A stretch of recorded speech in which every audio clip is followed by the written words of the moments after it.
The flickering candlelight painted dancing shadows on the weathered wooden walls. Outside, the wind howled, rattling the windows of the old Victorian house. Inside, hunched over a heavy oak desk, sat a young man poring over an ancient book. This was Elias, a student who had come to this secluded town seeking tranquility and an escape from the noise of the city. He had found the house on the outskirts of town, a place where he could study in peace, away from prying eyes and the echoes of a bustling life. The locals had told him tales of this house, whispers of a family that had lived here generations ago and had met a tragic end. But these stories only added to Elias's fascination with the place. He saw it as a challenge, an opportunity to confront his fears and conquer them. The house was cheap, too good to be true. Some said it was haunted. Elias didn't believe in ghosts, or so he thought. The house was a labyrinth of creaking floorboards, dusty attics, and cellar stairs that groaned under his feet. Each room had its own secrets, each corner its own story. But there was one place he avoided, a single room whose door he had never opened. Curiosity gnawed at him, but fear kept him away. One evening, unable to resist any longer, Elias decided to explore. Armed with a flickering lantern, he descended the creaking stairs to the basement. The air grew colder, heavier, as if the very walls were pressing in on him. At the end of the dimly lit hallway, he found the room he had been avoiding. Its door was ajar, revealing a pitch-black interior. Taking a deep breath, he pushed the door open. Inside, he found a mirror. Not just any mirror, but one that seemed to devour the light, reflecting nothing back, only endless blackness. It was an antique, ornately carved with patterns that hinted at forgotten rituals. Around the edges of the glass, strange symbols were etched, their meaning lost to time. A shiver ran down Elias's spine. There was something about this mirror that filled him with dread, an oppressive weight that seemed to emanate from its depths. For days, Elias tried to ignore the mirror, pretending that it wasn't there. But it loomed over him, inescapable. Every time he glanced down the hallway, it stared back, mocking his resolve. Finally, he decided to confront it. After all, what harm could a dusty old mirror do? That night he sat at his desk, trying to read. But the words blurred before his eyes. The mirror kept intruding into his thoughts. It called to him, whispering promises of secrets revealed. Unable to resist any longer, he got up, walked to the mirror, and stared into its depths. At first, he saw only his own reflection, pale and gaunt in the dim light. But then, slowly, ever so slowly, the reflection shifted. Its eyes gleamed with an eerie light, and a smile, cruel and sharp as shards of glass, spread across its face. Elias stumbled back, knocking over his chair. But the reflection only smiled wider. It stepped out of the mirror, no longer a mere reflection, but a tangible presence, a specter of malice made real.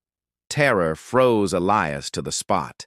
The creature moved with a grace that was both mesmerizing and terrifying. Its skin was the color of old parchment, stretched tight over bones that seemed too sharp, too angular. Its eyes burned with a cold, distant fire. With movements that defied gravity, it glided closer. A choked scream tore from Elias's throat, but the sound died in his chest. He tried to turn and run, to flee from the horror that was approaching, but his legs refused to obey. They were rooted to the spot, locked in a vice of terror. As the creature drew near, he saw more clearly the mockery, the cruel twist of its lips, the glint of triumph in its eyes. It was enjoying his fear, reveling in his helplessness.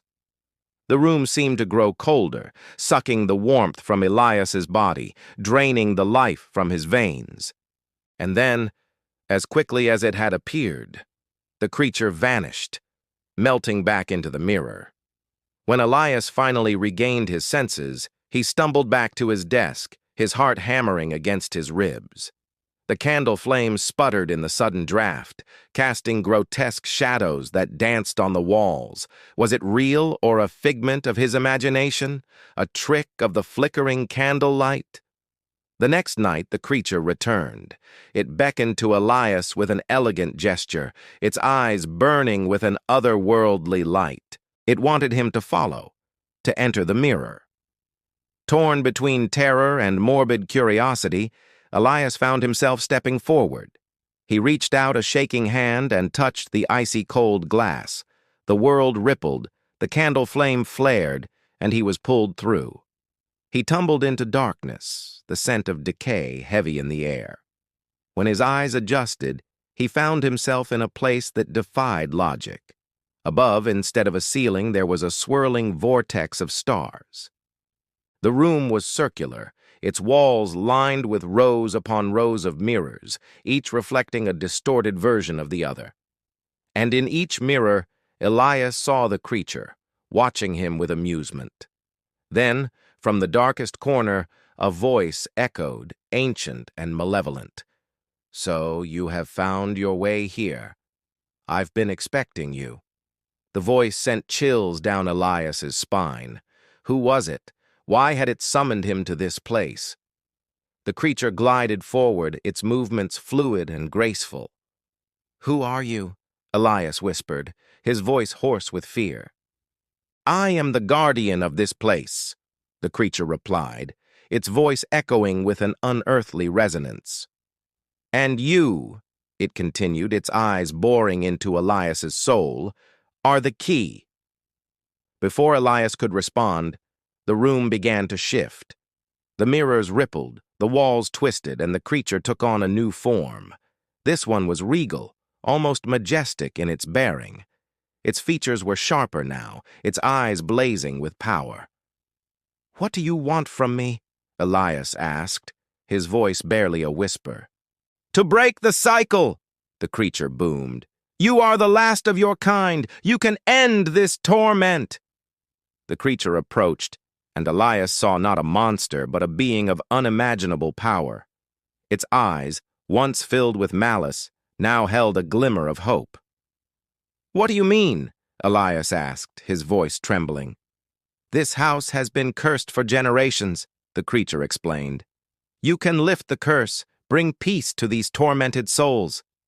Elias hesitated. Could he do this? Was he really the last of his kind? The final hope for these restless spirits? Then, looking into the depths of the creature's eyes, he saw not a monster, but a plea, a desperate call for help. "How can I help you?" Elias asked, his voice gaining strength. "Break the mirror," the creature whispered. "Destroy it, and we will be free." With newfound determination, Elias reached out and struck the mirror, but it was unbreakable. He punched it, but his fist went straight through, collapsing into darkness. When he looked back, the creature was gone. Only the mocking reflections remained. Then he noticed something. On the floor lay a shard, a piece of the mirror that had fallen, and on it, a single word was inscribed. Hope. He picked up the shard. Hope. Was this the key? Could hope really break the curse? Suddenly the walls rumbled, and the creatures from the mirrors poured out, their eyes blazing with hatred. They had sensed his power, and they wanted it for themselves, but Elias held the shard high.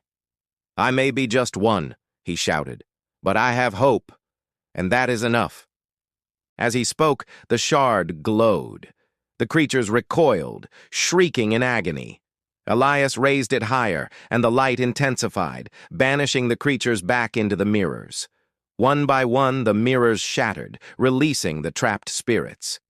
With a final surge of power, Elias destroyed the main mirror, ending the curse that had plagued this house for generations. As the first rays of sunlight touched his face, Elias awoke. He was in his room, safe and sound. Had it all been a dream? He looked around. The mirror was gone. In its place was a blank wall. Outside, the storm had passed, leaving behind a sky washed clean and a world filled with the chirping of birds. Elias got up, feeling stronger, braver. He had faced his fears and emerged victorious. And as he stepped out into the sunshine, he knew he was not just a student seeking peace, but a hero who had brought hope to a cursed house.